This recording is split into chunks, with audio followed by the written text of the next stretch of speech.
დიანა მე ვსვამ ჩვენს მაყურებელს, მადლობა ამ შესაძლებლობისთვის. კი, ნამდვილად ეხა პოლიციური დიქტატორის კონსოლიდაცია მიმდინარეობს. ყველაზე ისეთი ფაზა არის ამ კონსოლიდაციის.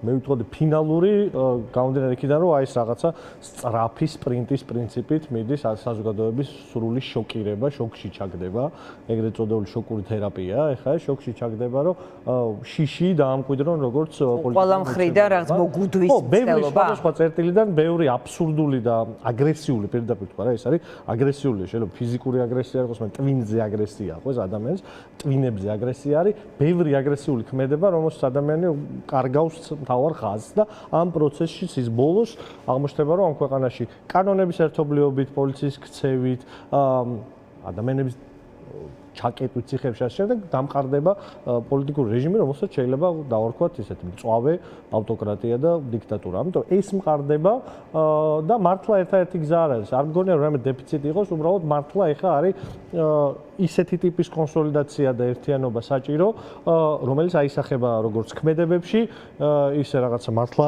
რეალურად გეგმაში გამოსავლისა ამ სიტუაციიდან კოორდინაცია არ გვიჭირს, ჩემი აზრით, რა კოორდინაცია არსებობს, ეს იქნება როგორც პოლიტიკურ ძალებს შორის, ისევე დემონსტრანტებს, აქტივისტებსა და პოლიტიკურ ძალებს შორის, მაგრამ ეხა დიდი საზოგადოებრივი კონსოლიდაცია არის, იმიტომ რომ ჩვენ ერთმანეთის გარდა საზოგადოების წევრებს, ვისთვისაც ამ ქვეყანაში ფასეულია დემოკრატია და მარტივ რაღაცა თქვა, ადამიანის უფლებები ის, რომ ჩვენ გქონდეს ცივილიზებულად ადამიანურად ცხოვრების უფლება იმ ქვეყანაში, რომლის პასპორტიც გვაქვს, ერთადერთი ამ რეალობაში დაგვრჩა ერთმანეთი, ხო? მოლის წინ აქცია იყო ჩემი აზრით ამის დემონსტრირება, რომ ამ ქვეყანაში არ არის ლეგიტიმური ძალაუფლების მქონე, ლეგიტიმურ ძალადობაზე მონოპოლიის მქონე ძალა, ხელისუფლება აღარ არის ხალხის ინტერესების დამცველი. მე იქ ფიზიკურად ვიყავი და ეს არ არის მარტო დანახული, მოსმენილი და მართლა ვიგრძენი, რომ ძალიან მძიმე იყო სხვათა შორის. ასეთი, ხო, ასეთი სისასტიკე და ბოროტი თვალებით გვიყურებდა. კი, ასეთი, აი თითქოს ისეთი სპირალია, რომელშიც აი არ წარმოუდგენელია აქედან რომელიმე აი რაღაცნაირად ყველანი ვართ სპირალში შესული. აი რა შეიძლება იყოს აქედან გამოსავალი? აი ჯოჯოხეთის სპირალი ძალიან კაი სიტყვა არის რა. პოლიტიკური მდგენელი ამ პროცესს რას უშველის? ანუ პოლიტიკური პარტიების ერთობა, არ ვიცი, აი რომ დაგინახავთ ხალხი ერთად ყველას, აი რა იქნება? სპირალი მართლა კაი სწორი სიტყვა, ჩვენ აი ერთ ამბავს ვიტყვი ძალიან სწრაფად მოვდიოდით უკანა გზაზე, აი მარშირება როცა ხდებოდა მოლიდან, მოვდიოდით აი ძალიან პატარა ტერიტორია ხო, ამის ტროტუარი ფაქტურად არა აქ იმ ქუჩას. ჩვენ და პოლიციელები აი გვერდ მხარ და მხარ და აი აქ იგრძნობოდა რომ აი რა აბსოლუტურად სხვა სამყაროა. ესენი გვიყურებენ როგორც ჩვეულებრივ მტრებს, აი რა რომ დავეგლიჯეთ ვიღაცას ეშვა, ალბათ დაგულიჯავდნენ და ის ხალხი არ არის ამ პოლიცია, იმ ხალხს ფიცი აქვს დადებული და იმ თავის ფიცს აღარ ასრულებს, გატეხეს ის ფიცი. შესაბამისად პოლიციელები აღარ არის, ამიტომ მართლა ერთმანეთის გარდა არავინ არ დაგვჭა. ამიტომ როცა ჩვენ ვლაპარაკობთ კონსოლიდაციაზე, მართლა დიდ კონსოლიდაციაზე ვლაპარაკობთ, ის თუ რას ინავს პოლიტიკური ძალების ერთად დანახვა, ამას ვერ გეტყვი, მართლა არა მაქვს ამაზე არც მიფიქრია და არ ვიცი როგორი იქნება აღქმა, მაგრამ ერთი რამე ვიცი, ამის გარდა გამოსავალი. ანუ ამის გარდა ეხა პოლიტიკურ აქტორებს ჩემს აზრით სხვა გზა არ აქვთ. ანუ ის რომ აქ უნდა ანახო რაღაცა ძალა, ერთიანობით ვანახოთ ძალა, რომ ჩვენ ერთად ვდგევართ და საზოგადოებას ვანახოთ, მაგალითი მათ შორის ერთ-ერთი ტიპის კონსოლიდაციაა ეს პოლიტიკური კონსოლიდაცია არის.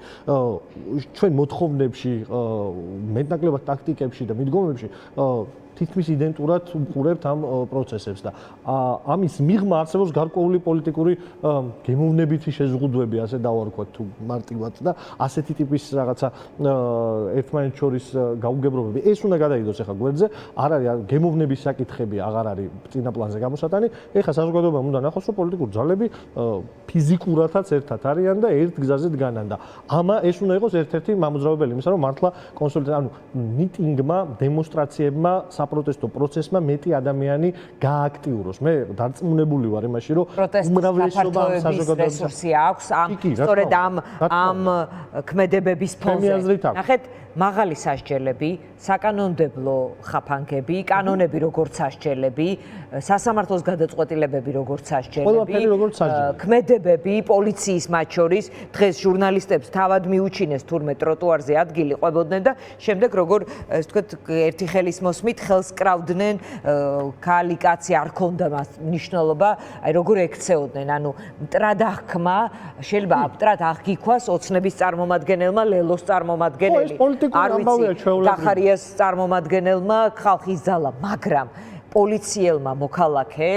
უკვე სხვა განზომილებაა ის განზომილება, რომელშიც ჩვენი სახელმწიფო ყოფილა, ჩვენი ქვეყანა ასე ვთქვათ, მოდე ყოფილა ამ განზომილებაში. ამ განზომილებას ქვია ქაოსი და განუკითხაობა. ამ ქაოსში და განუკითხაობაში ყოფილვართ. ეს დიდი ხნის წინ არ ყოფილა. აი ხა პირველად დამიდგა ცხოვრებაში თვალწინ მართლა არც 90-იანი დიდი ხნის წინ არ ყოფილა და მიტინგებს ესროდნენ. იყო დრო ამ ქვეყანაში მიტინგებს ხრეტდნენ და არც ისე დიდი ხანი ყოფილა თურმე 37 წლიდან გასული. არც ისე დიდი ხანი ყოფილა ამ ქვეყნის ოკუპაციისგან გასული ბოლშევიკური. ამიტომ ეს მეხსიერებაში არსებობს ამ საზოგადოების, რას ნიშნავს აი ისევ ქართულების ხელით ამის დამყარება და დილით გავიგონე რამოდენიმეჯერ 5 კაცისაც ეშინიათ 30 კაციანი აქცია ქონოდა ამის ეშინი კი არა ეშინიათ 30 კაცსაც შლიან იმას გიკეთებენ რომ ჩვენც აღარ იარსებობს არავითარმა კომფორტის ზონა. ნახეთ აზო, საერთოდ ძალიან ვუფრთხი, ძალიან დიდ პატივს ვცემ სიტყვებს და მგონია რომ სიტყვა ხანდახან ძალიან დიდ მნიშვნელობას იძენს და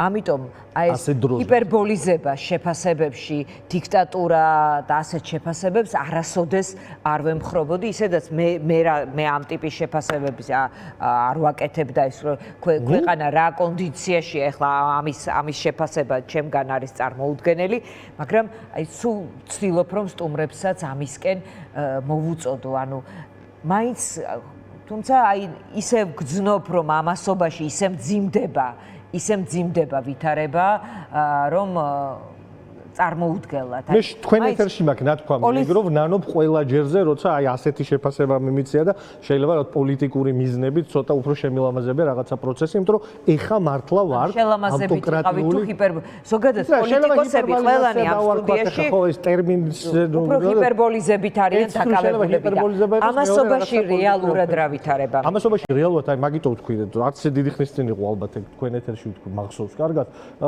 ეხა რას ვუყურებთ ეს პროცესი მართლა არის დიქტატორული რეჟიმის კონსოლიდირება და დიქტატორულ რეჟიმში ხა მესმის რომ აქ რაღაცა კარიკატურული დამოკიდებულება შეიძლება გქონდეს დიქტატურასთან როგორც მოცემულობასთან და რაღაცა გენერლის ფორმაში გამოწყობილი კაცი უნდა იყოს აუცილებლად ამის სათავეში არ არის ეგრე დიქტატურა რა არის დიქტატურა არის წესრიგი წყობა სადაც ადამიანის თავისუფლება ადამიანის უფლებები ადამიანი როგორც ესეთი არ არსებობს დემოკრატია არ არსებობს კანონები ლეგალურად ზღუდავენ ადამიანის თავისუფლებებს, ფუნდამენტურ თავისუფლებებს, კანონებით რეპრესია ხდება განსხვავებული პოლიტიკური აზრის და ხელისუფლება ყავს, რომელიც მონოპოლიას, ანუ ძალადობის მონოპოლიის პატრონ ორგანოებს, ანუ ძალოვან სტრუქტურებს იყენებს პოლიტიკური მიზნებისთვის ხელისუფლების შესანარჩუნებლად და შენი ხელისუფლების პრობლემის შემქმნელების გასანადგურებლად.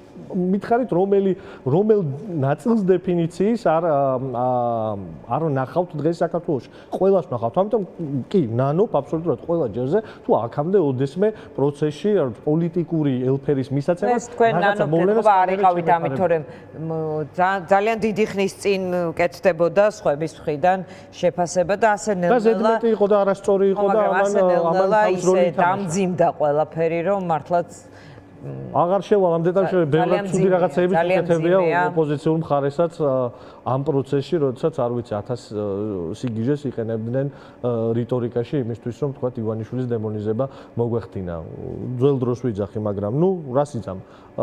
დღეს სამწუხაროდ ის რეალობა, რომელიც რეალობის ვიღაც შეიძლება პროგნოზი და არ ქვას ეხა ამას და რასაც ლაპარაკობდა, მაგრამ რეალობა ესეთი არის. რეალობა არის ძალიან ესეთი ცუდი შესახედი და ადამიანის სიცოცხლისთვის საშიში პოლიტიკური წესრიგის დამკვიდრება და იმ მომენტში, როდესაც ეს საზოგადოება ჩათვლით მართლის, რომ აი ესეთ ცხოვრების წესი შეიძლება ნორმა იყოს, ამ პროცესში ეს კონსოლიდაციის, აი ამ მომენტში ეს კონსოლიდაცია დასრულდება, მაგრამ არ მგონია თქვენ მკითხეთ ახლა არის თუ არა რესურსი პროტესტის გაფართოების, კი არის რესურსი პროტესტის გაფართოების, დარწმუნებული ვარ. მე მგონია, რომ საზოგადოების უმრავლესობა ხედავს დღეს კატასტროფულ ვითარებას, მაგრამ საზოგადოების უმრავლესობა არ იყო მონაწილე ამ პროტესტისა და მგონია, რომ ეხა მთავარი ამოცანა ეს კი არ არის პოლიტიკოსები, მე ვთქვი, რომ ერთობა მნიშვნელოვანია, მაგრამ ერთობა რისთვის? ერთობა აი ამისთვის, იმისთვის, რომ აი ამ დიდმა კონსოლიდაციამ მეტ ადამიანს დაანახოს, რომ ამ პროტესტს აზრი აქვს და მაშინ ჩაერთოს. პროტესტის გაფართოება არის მთავარი ამოცანა. დიდი მადლობა.